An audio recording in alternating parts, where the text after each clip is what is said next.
அதுக்கு ஒரு டைரியை ஆன் ஃப்ராங்குக்கு அவங்க அப்பா கொடுக்குறாரு. அந்த டைரி தான் பின்னால் கிட்டத்தட்ட 55 மொழிகளில் மொழிபெயர்க்கப்பட்டு 25 மில்லியன் காப்பீஸு இன்றைக்கி வரையும் சேலாக இருக்குன்னு சொல்கிறாங்க அந்த டைரி.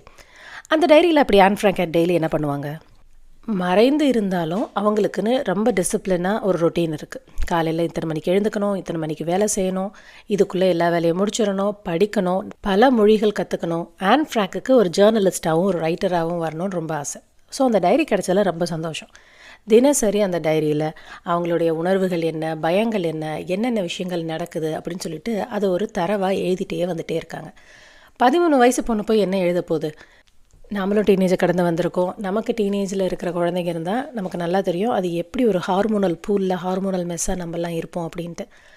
அந்த வயசில் ஆனால் அந்த பொண்ணு ரொம்ப அழகாக அவ்வளோ கஷ்டத்துலேயும் மற்றவங்க கஷ்டத்தை பார்த்து அவள் அழறான்.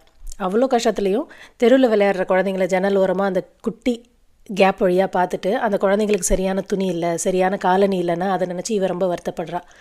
எப்பயோ விட்டுட்டு வந்த ஒரு ஃப்ரெண்டை நினச்சி ரொம்ப கில்ட்டியாக ஃபீல் பண்ணுறா. ஐயோ, என் ஃப்ரெண்டை நான் விட்டுட்டு வந்துட்டேனே, நான் இங்கே சந்தோஷமாக சொகுசாக இருக்கேனே, இது ஒரு சொகுசுன்னு நினச்சிக்கிறாவ. நான் இங்கே சந்தோஷமாக சொகுசாக இருக்கும்போது அவளுக்கு என்னாச்சோ தெரியலையே, ஒருவேளை அவளை கேம்புக்கு கூட்டிகிட்டு போய் அவளை கஷ்டப்படுத்தியிருப்பாங்களோ, ஒருவேளை கொன்று கூட போட்டிருப்பாங்களோ அப்படின்னெல்லாம் ரொம்ப வருத்தப்படுறா. இது மாதிரி வருத்தப்படும் போது ஏனோ தானோன்னு கூட வருத்தப்படுறதில்ல. அந்த பொண்ணு நிஜமாவே நினச்சி உருகி உருகி அழுது, எனக்கு சந்தோஷமாக இருக்குது, எனக்கு இந்த வாழ்க்கை திருப்தியாக இருக்குது, பாதுகாப்பாக இருக்குது, ஆனால் மற்றவங்களுக்கு இல்லையே அப்படின்னு சொல்லிட்டு அந்த மறைவிடத்தில் இருக்கிற அந்த 13 வயசு பொண்ணு யோசிக்கிறாள். பின்னால் அவளுக்கு ஒரு குட்டி, அங்கே இருக்கிற ஒரு பையன் மேலே ஒரு குட்டியாக ஒரு க்ரஷ் வருது. இதுமாரி அவளோட மனசில் என்னென்ன தோணுதோ ஆனஸ்ட்டாக ரொம்ப நேர்மையாக அந்த டைரியில் எழுதிட்டே வந்துகிட்டே இருக்கா. கிட்டத்தட்ட 2 வருஷம் இப்படியே போகுது.